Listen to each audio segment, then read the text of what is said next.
So joining me now, direct from Edinburgh, is the First Minister of Scotland, Nicola Sturgeon. Very good to see you, First Minister. Can I just ask initially, on this amazing day of this approval for a vaccine, do you think, given the nervousness there is among the population about the vaccine, that politicians should set an example and should take the vaccine first? I will take the vaccine. I suppose what I don't want to do is jump the queue for the vaccine, because the GCVI have recommended that those most at clinical risk or at most clinical risk should be front of the queue. But as soon as I am eligible for the vaccine, I will take the vaccine. I will do it publicly if that helps to assure people. I will be encouraging my parents, who will be further up the priority list than I am, to get the vaccine. I will do everything I can to encourage people to get vaccinated. This has been a quick process, which is great. Really, really positive day. But no corners have been cut in terms of the authorisation process. And we heard the MHRA be very clear about that earlier on today. So people should have confidence in this, confidence in the efficacy of the vaccine, but also confidence that at long last we can start to see the end to this pandemic come into sight.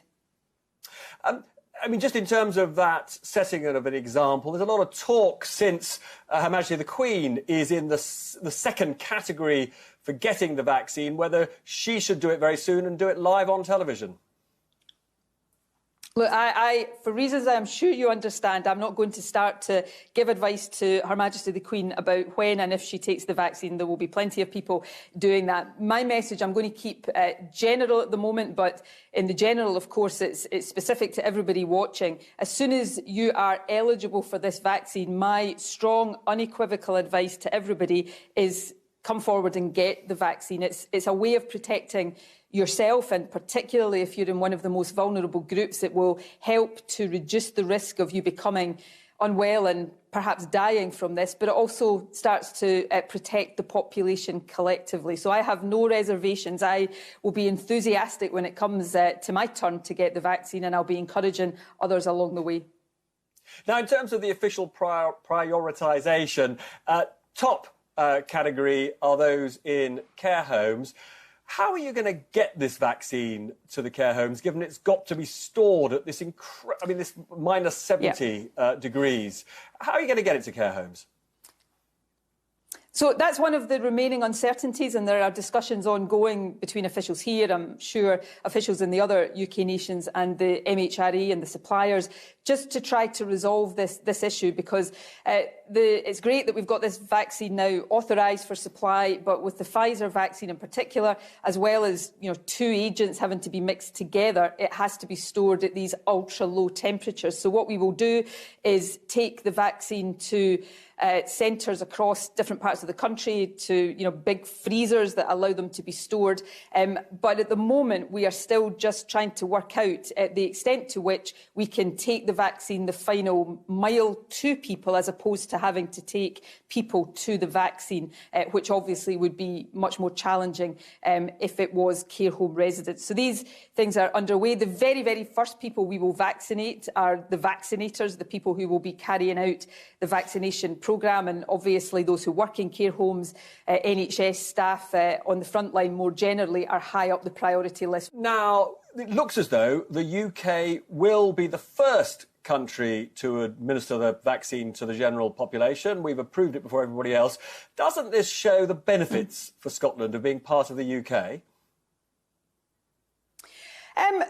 Look, we work together on certain things, just as across the European Union they will work together through the European Medicines Agency. And if Scotland was independent right now, we would probably still choose to work together on things like drugs and vaccine approval, because it makes sense to do that given our geography and, the reasons why. If your next question is going to be, look at all the money the Treasury has made available, that's all borrowed money, of course, and the reason we rely on the Treasury to do it is because we don't right now have the borrowing powers ourselves. Independence for Scotland is not about turning our backs on cooperation. It's about an equal partnership where we cooperate when it makes sense, and on many of these kind of issues it would make sense, but having the ability not to have to do things we don't want to do, like leave the European Union perhaps in just a month's time with no deal. It's been able to chart our own course and cooperate with others across the UK, Europe and the world as well.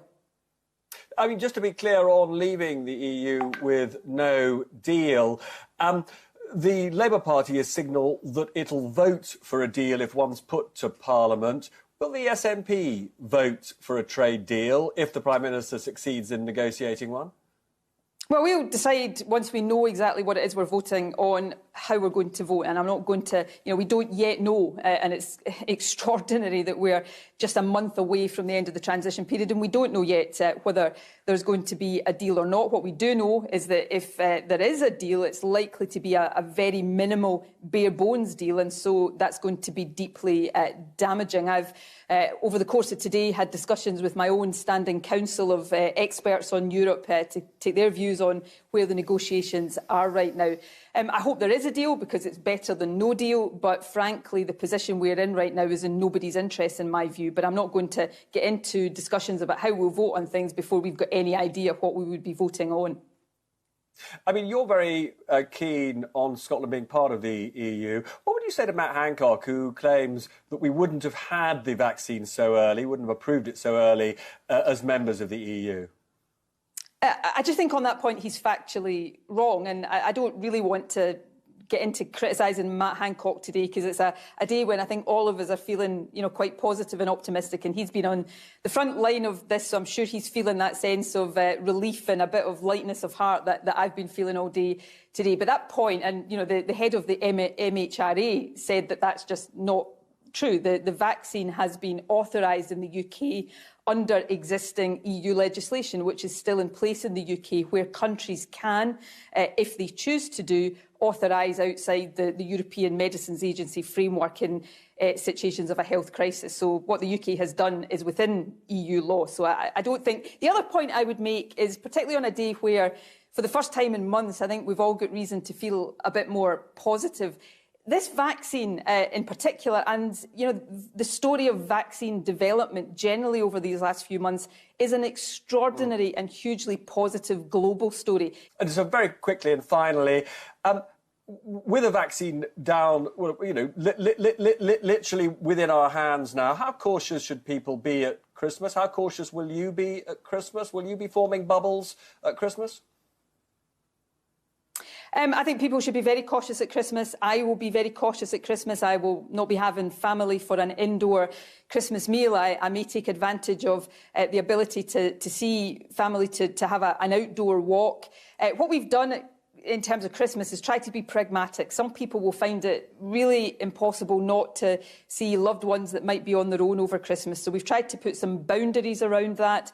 But my advice is if you can get through Christmas without interacting with other households, you should try to do that. We are so close now to a vaccine. If I think about my own father in his 70s, I'm desperate to see him. I've not seen him since July, but I don't want to put him at risk on Christmas Day when he is potentially so close to getting vaccinated. And let's just keep our eyes on the light at the end of the tunnel now and try to operate in a way between now and getting to the end of this pandemic where we try to minimise the number of people who get the virus, who fall ill with it and who die from it. So I would urge caution on the part of as many people as possible.